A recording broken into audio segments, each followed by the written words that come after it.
Bom sábado.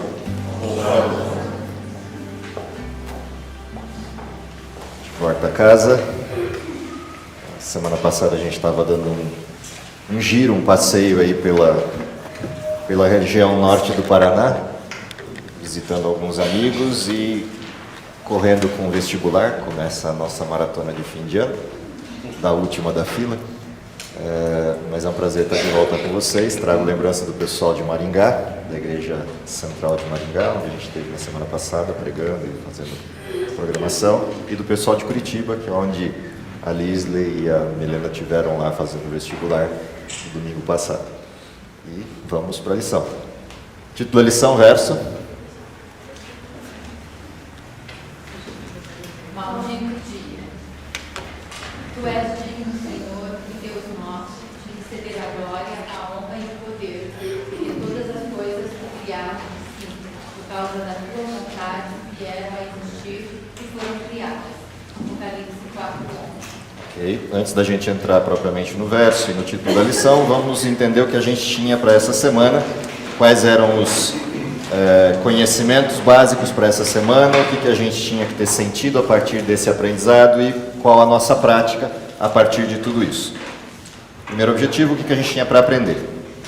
Conhecer a crença bíblica sobre o estado dos mortos, conforme expressada nos Lamentos de Jó. Okay? Então, o primeiro objetivo é um objetivo de desenho quase que teológico, estrito, que é entender como a Bíblia apresenta essa questão da morte e o estado dos mortos, o que significa isso, qual é esse estado e quais as implicações de se crer assim. Compreendido isso, isso deveria despertar um sentimento em todo sujeito que compreende o estado do homem na morte, e esse sentimento é sentir empatia para com Jó à medida que consideramos a expressão do seu sofrimento em linguagem e imagens muito dramáticas. Ou seja, de alguma maneira, entender o sofrimento de Jó e entender o estado do homem na morte deveria levar a gente a sentir empatia por Jó. Isso soa quase mórbido se a gente olhar por um viés equivocado, mas pode soar esperançoso se a gente conseguir olhar isso pelo olhar correto. Afinal de contas, o título da lição é um desejo pela morte, um olhar mórbido pela questão da morte, se a gente entender errado o que Jó está dizendo.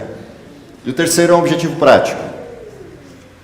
Aceitar a visão bíblica da humanidade, que encontra sua expressão mais surpreendente na encarnação de Cristo e em sua morte por nós. Portanto, de alguma maneira, a compreensão a respeito do estado do homem na morte e a empatia por Jó nos deveria remeter a uma compreensão clara da missão de Cristo, do seu sacrifício ou morte na cruz, e como isso modifica a minha vida pela compreensão correta do que é a humanidade e do que é ser humano. A lição tem esse objetivo, esse percurso ao longo da semana, ou tinha esse objetivo ao longo da semana, para a gente entender direitinho o que significa essa expressão, maldito o dia. E uma segunda expressão que aparece na discussão da lição, que é a pergunta retórica de Jó: o que é o homem? O que é esse ser humano? Portanto, é uma lição não muito simples. Sobre a questão teológica, ela é até relativamente simples quando a gente fala do estado do homem na morte, mas ela não é simples no sentido extremo da parte filosófica inicial da lição, que nos remete à resposta correta a essas duas questões. A questão da morbidez da morte aparente da frase de Jó e a questão da pergunta retórica de Jó: o que é o homem frente a esse Deus e frente ao sofrimento miserável de Jó. Primeira coisa interessante da lição dessa semana é que ela começa com uma proposta textual, que é o texto de Apocalipse 4, nos remetendo à lição da semana passada. Portanto, parte da resposta da lição dessa semana está na lição da semana passada. Se a gente entendeu claramente por que a referência de Deus e o sofrimento foram apontadas para a questão do criacionismo, para a questão da criação de Deus, para a questão de um olhar correto para a natureza que se origina em Deus. Se a gente entender essa ponte de que o sofrimento tem explicações lá na criação, e de que a condição humana atual tem explicações que nascem lá da criação e da percepção de um Deus criador, a gente talvez consiga compreender qual é a pergunta central de Jó e qual é a questão que em Jó envolve essa aparente morbidez de um desejo pela morte. É a compreensão que Jó tinha da criação e do Deus da criação que leva ele a encarar com tranquilidade a morte frente ao sofrimento. Isso foge da discussão mórbida da morte. O que tem na criação que é importante a gente olhar? Então, olhando um pouquinho para a lição da semana passada e tentando entender os pressupostos que levam à lição dessa semana. Primeira coisa importante, se a gente lembrar dos objetivos da lição da semana passada, eu vou só relê-los para vocês fazerem a ponte, fazerem a conexão. O primeiro objetivo era entender que tanto a natureza quanto os seres criados evidenciam a existência de um Criador que está no controle do universo. Portanto, a primeira referência que a gente foi chamado a atenção na semana passada, para olhar o sofrimento de Jó a partir dessa referência, é perceber que não importa o tamanho do sofrimento de Jó, ainda tinha alguém no controle. Tinha alguém por trás. Isso é a primeira parte da pergunta retórica de Jó dessa semana. Quando Jó vem e nos pergunta: quem é o homem para que o visites de alguma forma, lembre-se dele de alguma forma, essa pergunta retórica de Jó está pautada no desenho da criação e na percepção que Jó tem de que existe alguém por trás e alguém no controle. E, portanto, se Jó está sofrendo, mas está vivo, significa que alguém está mantendo Jó vivo e, portanto, alguém está olhando para ele de alguma forma, com alguma intenção. E, portanto, aquilo que martiriza Jó é a tentativa de descobrir qual é a intenção. A pergunta inteira do livro de Jó é essa: por quê? A segunda coisa que a gente tinha que ter aprendido a semana passada, perceber a revelação suprema, que é o sentimento, perceber a revelação suprema do caráter de Deus no fato de que Ele enviou seu Filho para morrer na cruz pelos nossos pecados, é entender que atrás da história de Jó, atrás do cenário da história de Jó, tinha um cenário maior, e esse cenário maior enxergava o futuro pleno de Jó, e não o futuro parcial de Jó, a vida plena de Jó, e não a vida circunstancial de Jó, e que, portanto, dentro desse cenário maior, a partir do momento que Jó entendesse esse Deus Criador por completo, ele conseguiria compreender o seu papel nessa história, sua ligação com essa história maior, que é a lição do conflito que antecedeu a do sofrimento. Se a gente olhar para esse objetivo, o terceiro objetivo da semana passada nos apontava para decidir não perguntar por quê, mas perguntar para quê. Ou seja, existe um desenho diferente acontecendo de história, existe uma perspectiva diferente acontecendo de história, que deveria, de alguma forma, transformar nossas indagações, e isso faz parte do que está acontecendo com Jó. Embora Jó não necessitasse primariamente de um aprendizado desse para compreender que Deus o amava, já que Jó foi usado como referência, Deus também ensina essa lição para Jó. Migrar a pergunta dos porquês, ou seja, parar de buscar explicações na natureza primária das coisas e buscar explicações no contexto dessas coisas à luz do grande conflito. E, portanto, quando a gente olha essa questão do sofrimento sob essa perspectiva, as perguntas de Jó começam a fazer um sentido diferenciado.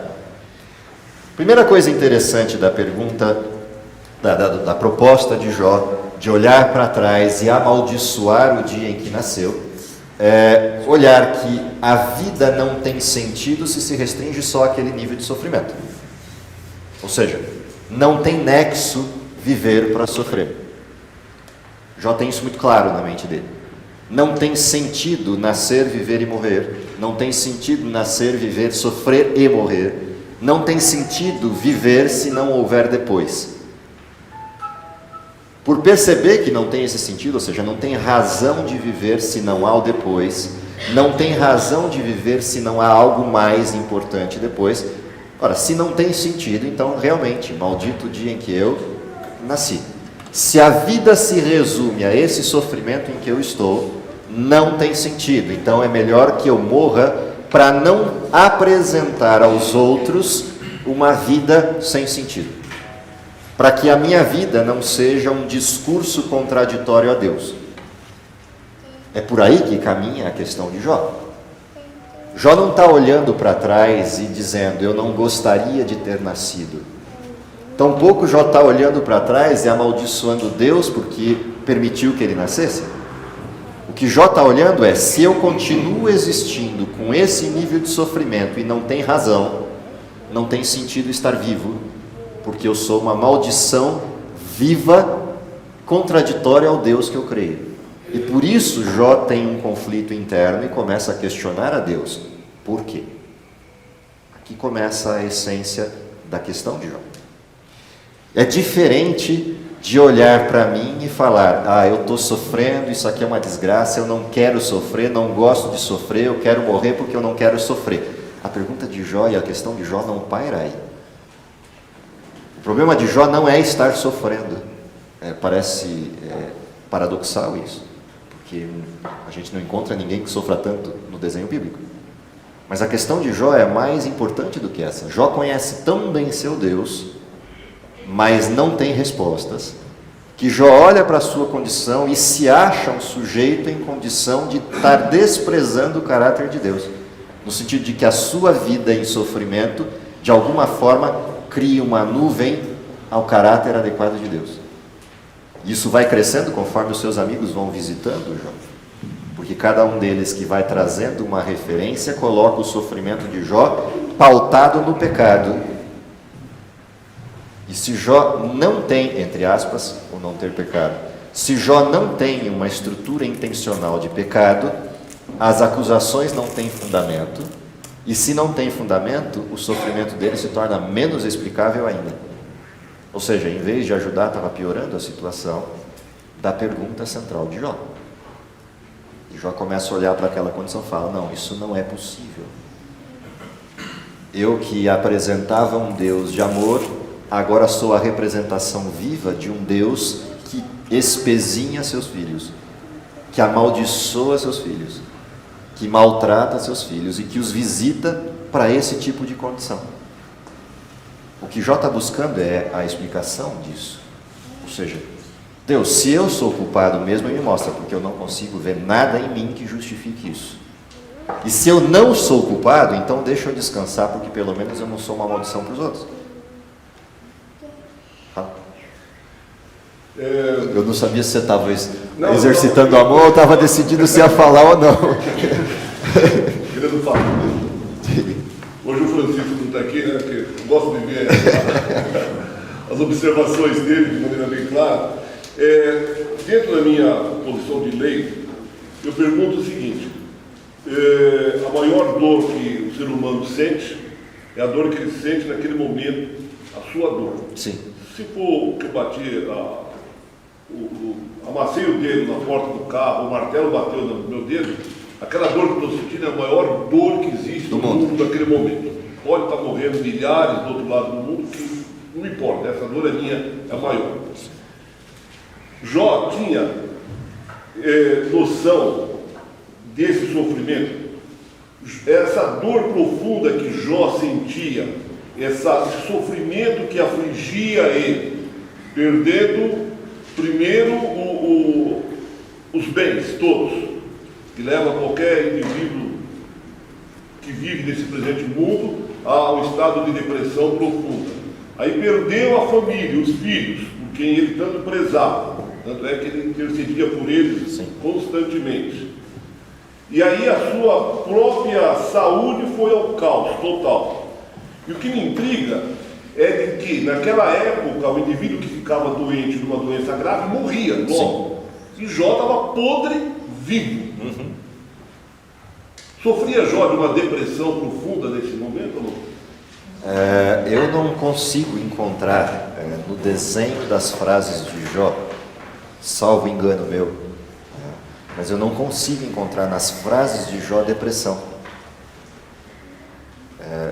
A não ser que Moisés escondeu as questões dos sentimentos primários de Jó, mas as frases de Jó não indicam um sujeito depressivo. Indicam um sujeito consciente, o que é pior. Porque se Jó tivesse depressivo, a doença deixaria de ser o problema. O sofrimento deixaria de ser o problema e a depressão o prenderia num outro estado. Mas não, Jó parece consciente o tempo inteiro e o questionamento de Jó sobre o sofrimento não é um questionamento de um depressivo, que perdeu a noção de avaliação do ambiente onde está. O questionamento de Jó é absolutamente racional, tanto é que quando ele volta-se para os seus amigos em resposta, ou apresenta suas respostas ao que está acontecendo, parece um sujeito absolutamente lúcido, pleno de todos os poderes de controle pessoal para a avaliação do estado em que está, o que torna pior o sofrimento.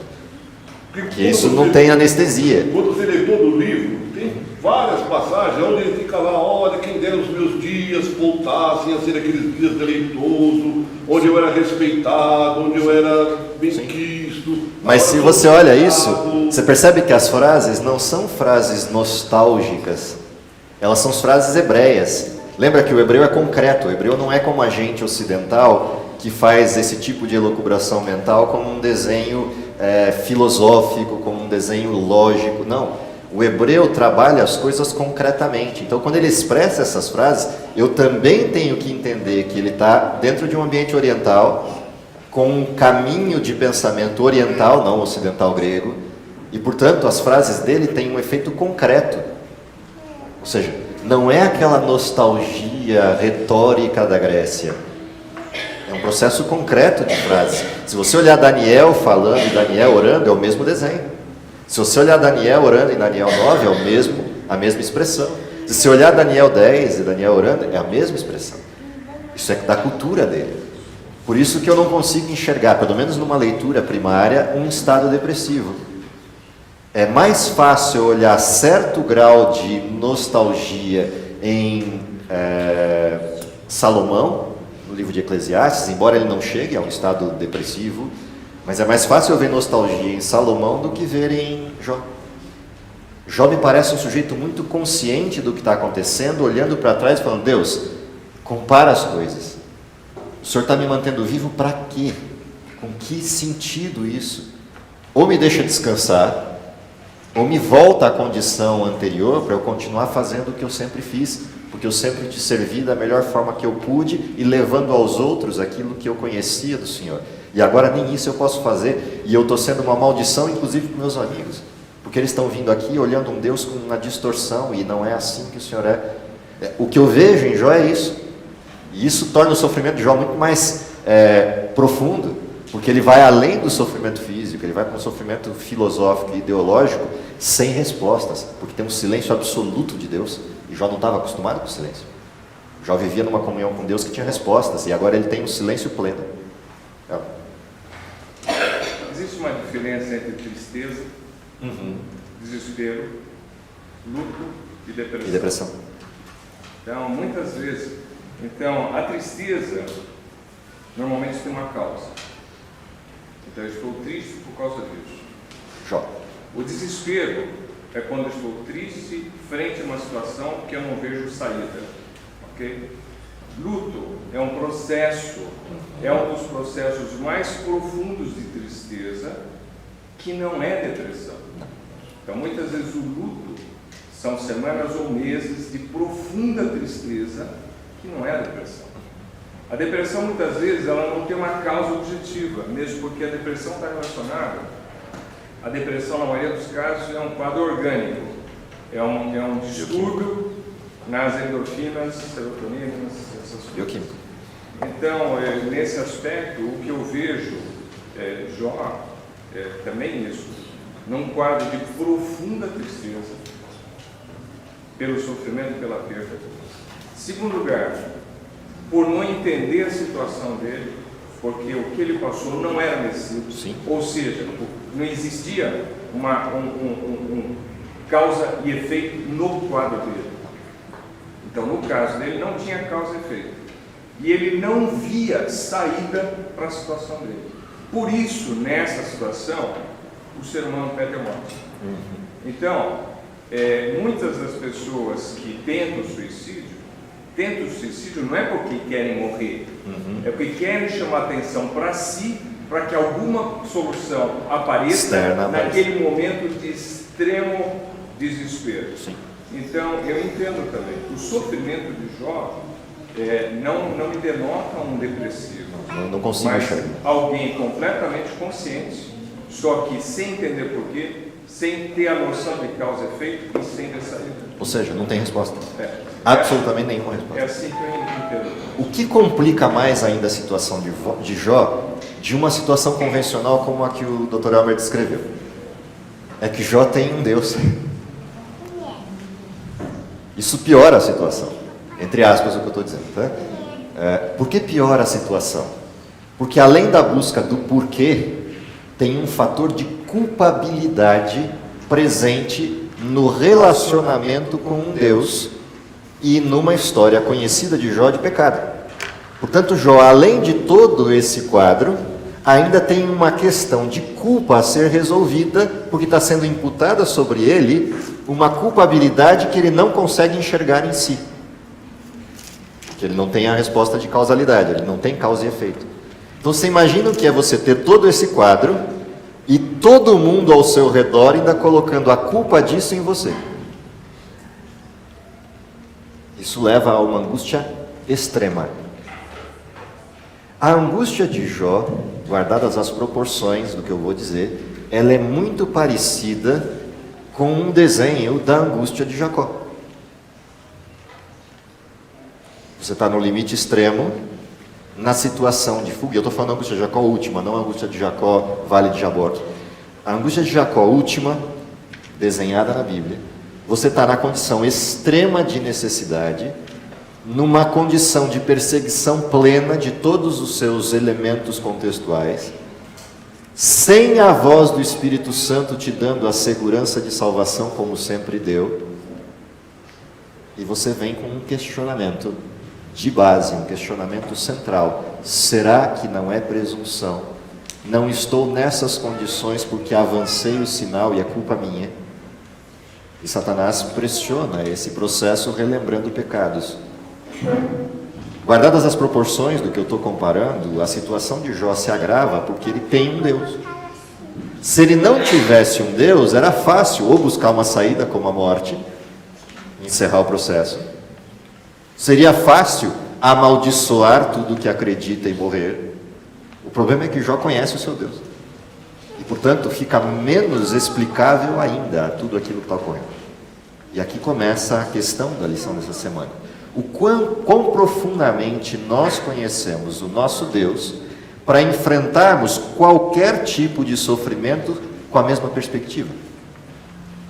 O quanto Deus é tão próximo de nós para nós entendermos que mesmo no sofrimento ainda se guarda para nós alguma misericórdia, seja ela o retorno à condição anterior ou o descanso da morte, que é o que pede Jó.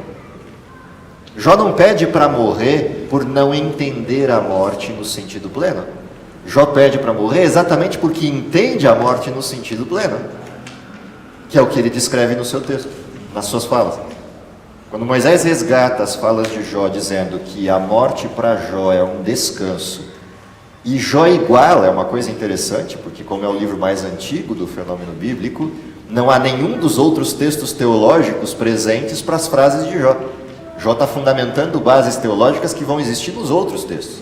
É fácil entender o desenho lógico da morte quando a gente está falando de Eclesiastes, por exemplo.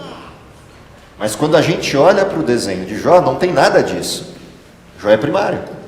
Então quando Jó diz, eu vou descansar, e o descanso é igual para todos, não importa se rico ou pobre, se grande ou pequeno, se morto num aborto oculto ou se morto na maior honraria de um rei, com todos os seus bens dentro dos mausoléus, todos vão para o mesmo lugar e com a mesma condição: descanso, fim dos seus dias, ausência de conhecimento e ausência de sofrimento, ausência de benesses e ausência do sofrer. Ou seja, ele nivela todos no mesmo patamar e ainda pontua que a diferença posterior vai se dar por aquilo que se crê. Ou seja, para aquele que descansa confiado nos seus bens, do mesmo jeito que os bens apodrecem, apodrecerá o sujeito. para aquele que descansa em Deus, há uma saída. E, portanto, na resposta última do que o Dr. Amar colocou, tem uma coisa interessante aqui. Jó olha para a morte como a única saída que sobrou. Mas não porque é a saída mais fácil, mas porque é a saída legítima. E, portanto, ele pede a Deus pela morte, ele não se mata. E aí está a angústia de Jó. Jó não busca o suicídio, Jó busca o descanso. Jó vira para o seu Deus, em quem ele confia, e diz: Deus, já não basta, já não foi suficiente. Seja qual tenha sido a causa, se minha e eu não estou vendo, ou se circunstancial, já não é suficiente. Quando Jó vira e pergunta o que é o homem para que o visites, o que Jó está dizendo é: se eu realmente pequei, está certo isso que está dizendo, e eu não estou enxergando o pecado, então me mostra para que ou eu corrija ou descanse. Mas é tão grave o meu pecado para que esse sofrimento se alongue tanto? O que está por trás disso? E se não é, então, por favor, então me deixa descansar, porque pelo menos descansado eu estarei nos seus braços aguardando a redenção. Porque eu acredito. Ou seja, Jó está olhando para Deus na misericórdia de Deus, e não num processo de questionamento e dúvida desse Deus. É incrível que num sofrimento tão extremado, ele ainda persista com essa racionalidade de enxergar Deus pela misericórdia e não pela desgraça. Isso é extremo. Aliás, absurdamente extremo. É uma lição fora do comum, ou seja, isso nos mostra que a comunhão que Jó mantinha com Deus antes desse sofrimento ocorrer, justifica a frase de Deus para Satanás no céu: viste o meu servo Jó, como ele é justo, como ele é íntegro, temente a Deus. Ou seja, quando Deus classifica Jó assim, Deus conhecia plenamente a comunhão de Jó, para saber que mesmo no sofrimento extremo, sem respostas, Jó continuaria bendizendo o nome de Deus. Ou seja, não tem explicação. Isso excede a lógica. Não tem lógica nesse tipo de situação. Isso é baseado em outros elementos que não a lógica, porque a lógica levaria Jó ao convencional. A morte seria mais fácil, no sentido de saída mais fácil. Mas Jó vai para a saída mais difícil, que é pedir para Deus se é possível morrer. Ou seja, ele continua depositando em Deus a escolha. Isso não existe no mundo racional, por isso que a fé excede o entendimento. Ela ultrapassa a racionalidade, aquilo que parece óbvio na racionalidade, e por isso Jó pode estar tranquilo, no sentido da paz interna, apesar de tudo e apesar da ausência de resposta. Então, A falta do entendimento da causa, até porque não tinha, né, não fazia talvez pressupor que tinha um plano maior por trás, que não tinha, assim, uma hipótese, não? Entendi. A falta de ele entender a causa não trazia assim, nossa, alguma coisa Deus tem um plano para minha vida, para que ou eu entenda, ou outras pessoas entendam através da minha história. E Jó não chega nesse nível. Jó não chega nesse nível, esse é o problema. Uma das angústias de Jó é não chegar aí. Lembra que quando você faz essa observação, você faz depois de 6.000 anos de história. Depois de um conhecimento descrito de 6.000 anos do conflito. Depois de um conhecimento exemplificado na vida de várias pessoas que ao longo da história do conflito foram relatadas na Bíblia. Portanto, mesmo que a gente não quisesse, mesmo que a gente não desejasse, esse conhecimento está disponível na nossa história. Então nós somos automaticamente levados a pensar numa planificação em um cenário contextual. Mas Jó não tem contexto. Jó não tem uma Bíblia. Jó não tem livros escritos. Jó não tem conhecimento estruturado no sentido de estruturas religiosas. Jó não tem nada. Ele só tem o legado das histórias contadas de pai para filho até os seus dias. É isso que Jó tem. E a comunhão e a relação com Deus. Portanto, toda a base de Jó está aí, na comunhão. Ele não tem as respostas. Portanto, ser levado a um desenho mais amplo de planificação é muito confortável. A lição fala disso essa semana, eu acho. Não sei se essa semana ou foi na semana passada, mas acho que é nessa. Ela fala que essa questão da gente ter o cenário nos facilita a compreensão da história de Jó. A pergunta é, o que seria de nós se não tivéssemos o cenário? Teríamos a mesma profundidade de fé e comunhão que Jó teve, que nos sustentaria na ausência de resposta? É essa a pergunta crucial da lição dessa semana. Ou seja, eu tenho toda a estrutura histórica disponível, o legado bíblico e a confirmação profética, que Jó não tem. Com tudo isto, a pergunta é, eu estou dedicando a profundidade necessária de comunhão para que isso incorpore a minha história, para eu encarar sofrimento na dimensão de Jó? Com o mesmo tipo de abordagem a Deus? Essa é a pergunta crucial.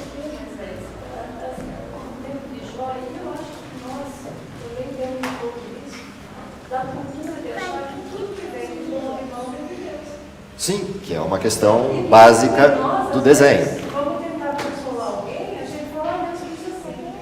Gente, eu não posso dizer para uma pessoa que está perdendo um filho, porque Deus quis assim. Deus não quis. E muitos de nós queremos isso. Agora, nós temos todas. Isso estava na lição da semana passada. Sim. Estava na lição da semana passada, eu até perguntei lá na classe que eu passei a lição, quantos de nós, nos últimos 60 dias, e que passou por alguma cena de funeral, escutamos ou dissemos ou fizemos parte do cenário do foi a vontade de Deus? A frase mais repetida dentro dos funerais costuma ser alguma coisa em torno desta frase. Deus quis assim, foi a vontade de Deus, esse foi o melhor. Deus não quer a morte, Deus não tem esse nível de morbidez de querer a morte. Deus não é um sádico sentado de plantão assistindo quem eu vou fazer sofrer hoje. Deus não é assim. Portanto, quando alguém morre, a única explicação para isso chama-se pecado, independente se a vontade de Deus soberana no plano da salvação estava contemplada naquela história. Mas Deus não quis a morte. Mas a morte pode ser a única saída, dependendo do contexto. Se eu estou olhando o plano da salvação e não a circunstância. Portanto, Deus sabe a hora que alguém precisa do descanso ou a hora que o seu entorno precisa do descanso. Isso Deus sabe. Agora, continua sendo Deus quis assim? Não. Deus não tem esse tipo de sordidez, não é um sádico. Deus não quer a morte. Por Deus, a vida seria a condição, mas enquanto a vida plena não é possível, a morte é um intervalo de descanso. Por isso, o sono é justo para aqueles que servem a Deus, é doce para aqueles que servem a Deus, e as suas obras o seguem, não é assim que diz o texto bíblico. Portanto, se as suas obras o seguem, até na morte encontramos Deus costurando bênçãos ao redor dos que se foram. Mas não é porque Deus deseja a morte, é simplesmente porque Deus deseja a vida eterna. E esta é mais importante do que a vida circunstancial. Então, é diferente o desenho. Ou seja, quando alguém se dispõe a viver por Deus, o morrer, como diz Paulo, é lucro. Esse é o desenho. Por que o morrer é lucro? Se eu coloquei minha vida na mão de Deus, o que eu estou dizendo para Deus? Deus, leva essa vida até onde o Senhor achar necessário, para o que o Senhor achar necessário e da forma como o Senhor achar necessário. Ou seja, eu depositei em Deus o curso. Se eu depositei em Deus o curso, a questão não é Deus quis assim, Deus quis que eu morresse. Eu desejei que Ele usasse a minha vida ou a minha morte no tempo certo para que mais pessoas fossem salvas. Essa é a diferença. Portanto, não é sadismo, é amor. Porque não é morte, é descanso. Existe uma diferença entre encarar a morte como morte e a morte como sono. Se é sono, ninguém morreu, só está dormindo. Mas se é morte, acabou tudo, então Deus é um tirano e sádico. Quando a gente enxerga a morte pela perspectiva correta, Deus deixa de ser sádico para ser um Deus amoroso. Quando a gente enxerga a vida pela perspectiva correta, Deus deixa de ser um arbitrário para ser um Senhor, ao qual o seu servo entregou a vida por livre-arbítrio, porque conhece o Senhor. Este é Jó. Eu sei que o meu Redentor vive. Portanto, quando ele entregou a vida para Deus, ele não entregou a vida para um qualquer. Ele entregou a vida para o Redentor, aquele que vai redimir Jó. E que no fim vai resolver a história do melhor jeito. Portanto, se ele vai resolver do melhor jeito a história, tanto faz o que acontece agora. O problema de Jó ali não é a falta de confiança em Deus, é a falta da resposta. O que está angustiando Jó e o tempo inteiro é por quê? Se tivesse um porquê, ele passava liso na história. Se alguém tivesse descrito que aquela história de Jó ia ajudar a salvar o universo, se Deus tivesse falado em segredo aqui na orelha de Jó, Jó, aguenta aí um tempo, uns 15 anos assim, porque a tua história vai redimir o universo inteiro. Todos vão aprender com você a partir do seu comportamento. Pergunta, Jó estaria tranquilo? Absolutamente tranquilo. Mas seria justo? Não, isso é manipulação. A legitimidade residia em Jó sofrer sem resposta e continuar abençoando a Deus por fé, bendizendo o nome de Deus por fé, não por respostas. Aqui está, entre aspas, mágica da história. Porque é isso que levaria à compreensão plena do caráter de Deus.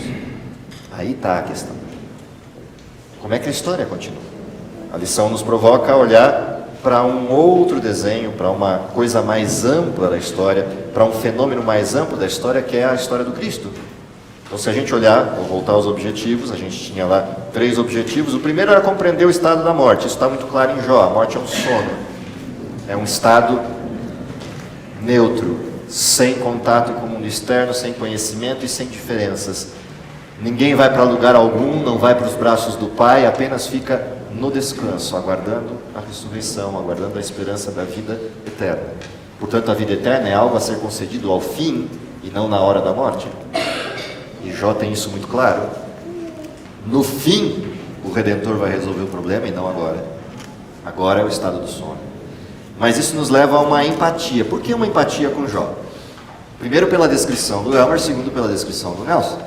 Quando o Nelson faz a pergunta, para onde foi Jó? Bom, eu tenho agora empatia porque eu percebo que Jó não perdeu sua consciência. Eu tenho empatia porque eu vejo que Jó sofreu mesmo, não foi uma farsa. Não foi um faz de conta. E, portanto, como eu sofro hoje, embora minimamente frente a Jó, a empatia é natural. Essa empatia deveria me conduzir para onde? Para uma percepção do sofrimento dos outros. Que aí vem a tua pergunta do dedão. Nenhuma dor é pequena. Ela é pequena vista de fora quando a dor não é em mim. Mas a dor do outro, por menor que seja, ela é enorme para o outro. Portanto, a empatia que eu sinto pelo sofrimento extremado de Jó deveria me levar a uma empatia pelo sofrimento, não importa o tamanho, pela minha avaliação racional, do outro. O que deveria me mover para que direção? Não a dos amigos de Jó, mas uma direção oposta, a direção de ser empático e sofrer com Jó para a transformação do modelo. Sofrer com os amigos para a transformação do modelo. Sofrer com os amigos para apontar a um Deus de amor que resolverá as questões mesmo sem resposta. Aí vem o fechamento do desenho. Qual é a prática que isso deveria me mostrar? A prática de entender que todo esse sofrimento, na realidade, responde à questão central. O que é o homem para Deus o visitar ou se lembrar dele? Como eu digo, o pó no rabo da pulga, o pó da pulga no rabo do cachorro. O que é Deus para se lembrar? O que tipo de homem é esse que Deus se lembre dele? Filho. Ponto.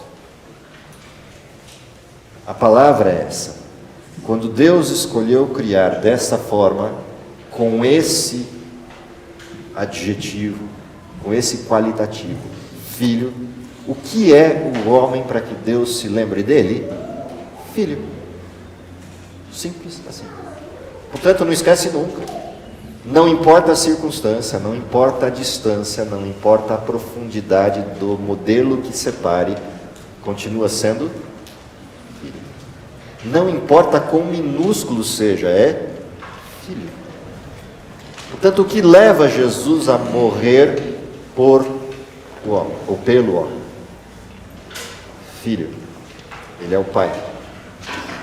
Jesus nos criou, Jesus encarnou para mostrar, eu continuo lembrando. Portanto, a grande lição que faltava para Jó é entender que se o amor de Deus é desse tamanho como Jó achava que era, não havia necessidade de explicações. Deus continuava olhando. Quando é que Jó entende isso? Na listinha de perguntas a partir do capítulo 38, 39 e aí por diante. Quando vem a lista de perguntas de Deus é que cai a ficha. Ele nunca saiu do meu lado. Ele não tem que me dar explicações, porque as explicações já foram dadas antes da criação. Deus criou porque ama. Portanto, não há explicação maior que essa. Deus prometeu que virá. Não há explicação maior que essa. Portanto, não importa o que aconteça. Os olhos fixos num Deus de amor deveriam levar à questão maior. Para quê? Em que eu posso contribuir? Essa é a questão. Ou seja, qual é o meu papel no cenário? De que maneira o meu papel se encaixa no cenário e eu posso contribuir para... Essa era a pergunta legítima. Deus, o que mais o Senhor quer que eu faça e a quem mais o Senhor quer que eu leve o seu amor? Uma pergunta dificílima de fazer nas condições de Jó. Eu diria impossível não fora a transformação de Deus no coração de Jó. É uma pergunta impossível ao ser humano perguntar para quê no meio do sofrimento. Mas é a pergunta real, é a pergunta pertinente. Tá? Só uma observação. Com relação à dor, seja caráter emocional, seja caráter físico, traz vários questionamentos estruturais do ser humano que remete à sua questão com Deus. Não sei que uma pessoa ateu, mas vamos pensar em qualquer outro que não seja ateu, que o ateu acho que vai negar isso. Mas te traz esses questionamentos essenciais da sua estrutura. O que eu vejo? Que se a imagem que ele tem de Deus é deturpada, leva essa pessoa com dor, seja físico ou seja emocional, a um entendimento deturpado e, consequentemente, uma vulnerabilidade para uma sequência de ações autodestrutivas. Perfeito.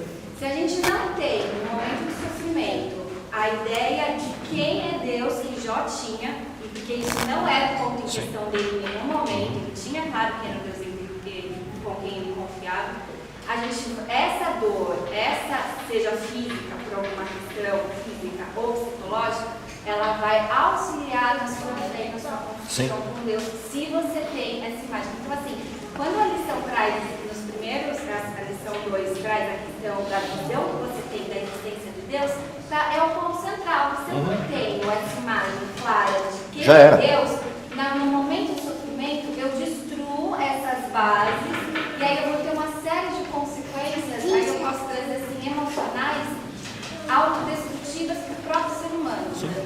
Que podem levar o sujeito ao estado depressivo se ele continuar alimentando essas situações.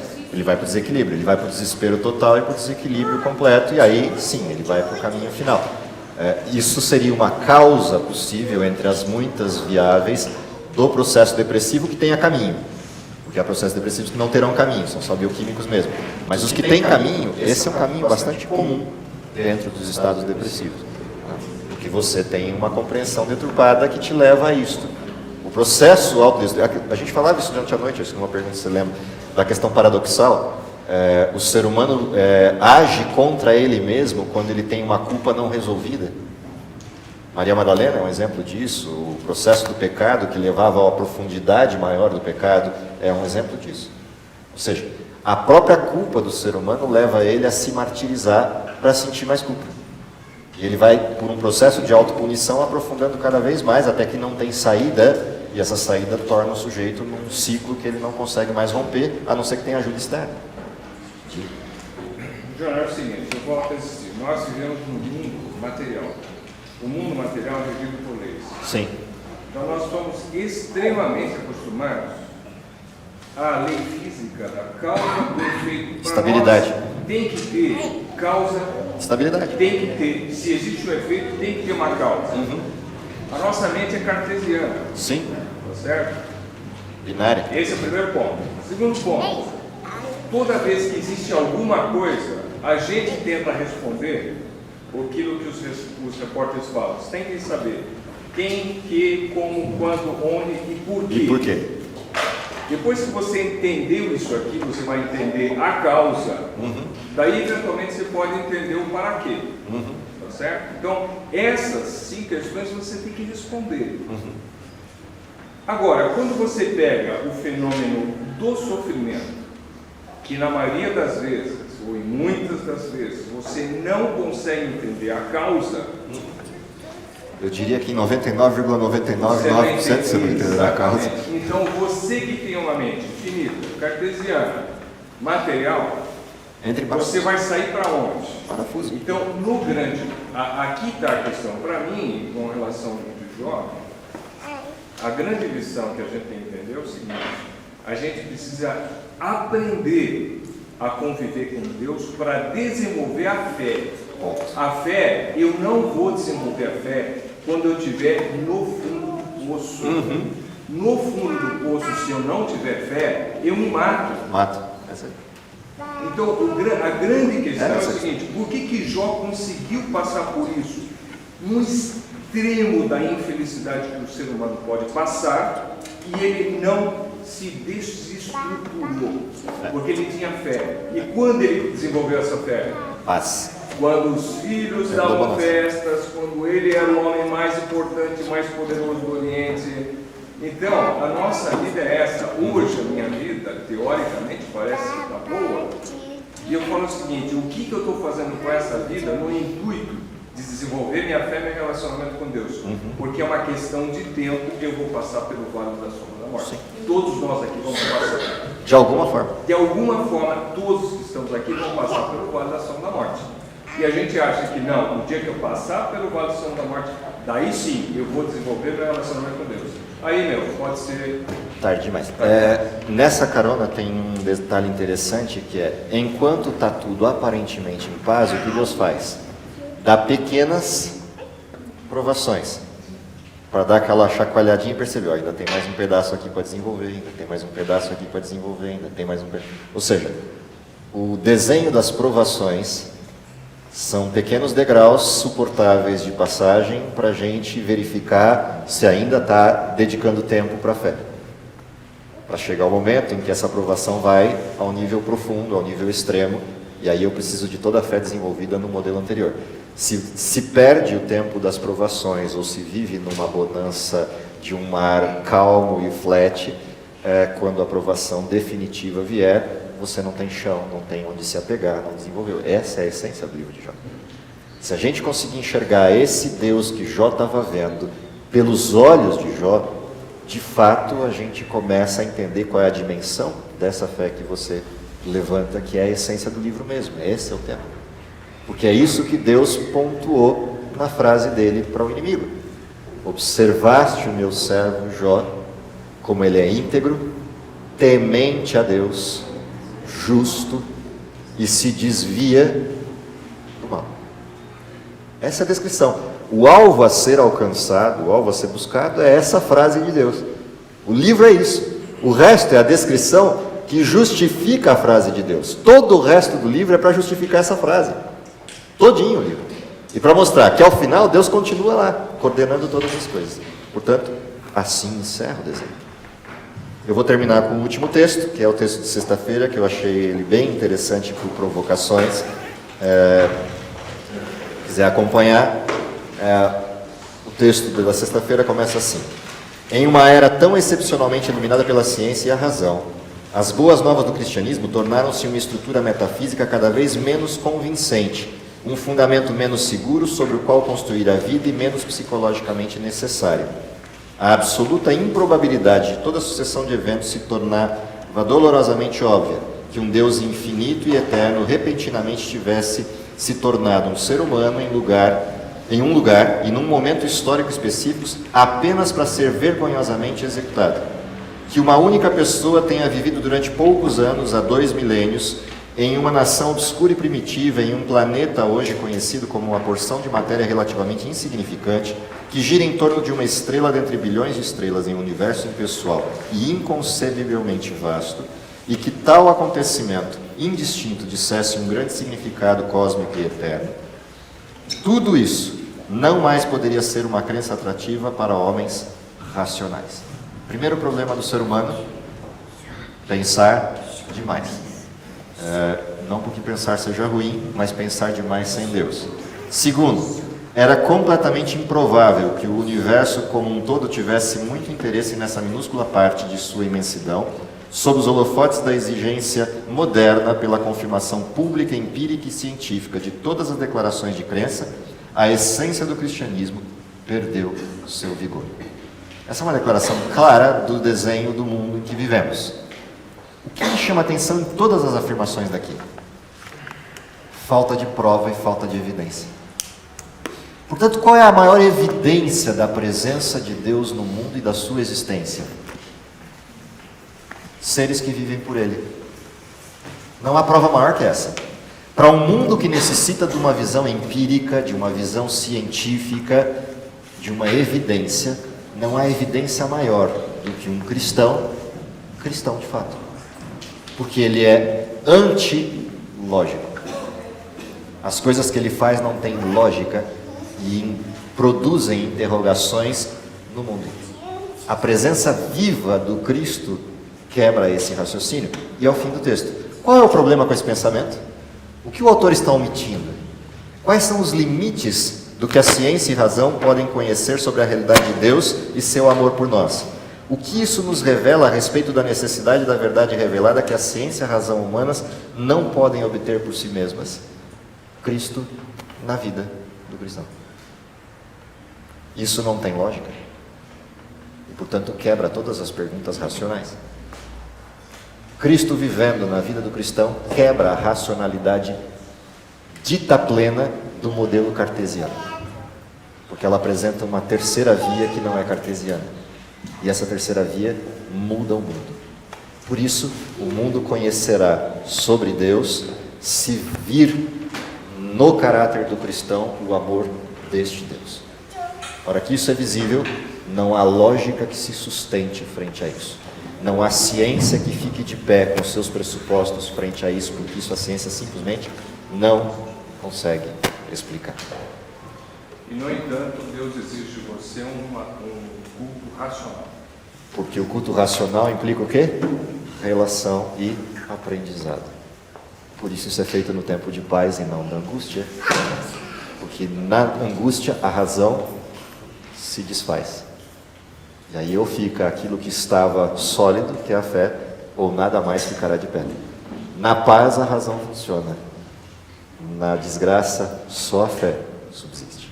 Esse é o desenho. Que Deus nos abençoe, para que a gente continue nesse percurso de Jó e isso impacte a nossa vida como preparo para o que vem pela frente. Vamos orar?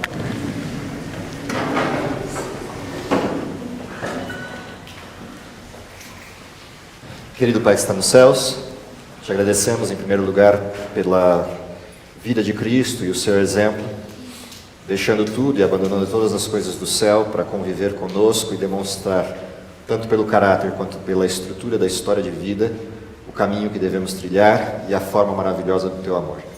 Te agradecemos por pessoas como Jó e outros tantos na Bíblia que nos mostram que é possível, a despeito de toda a lógica humana, encararmos de frente as respostas de Deus, principalmente no propósito maior que é a vida eterna de felicidade e amor contigo.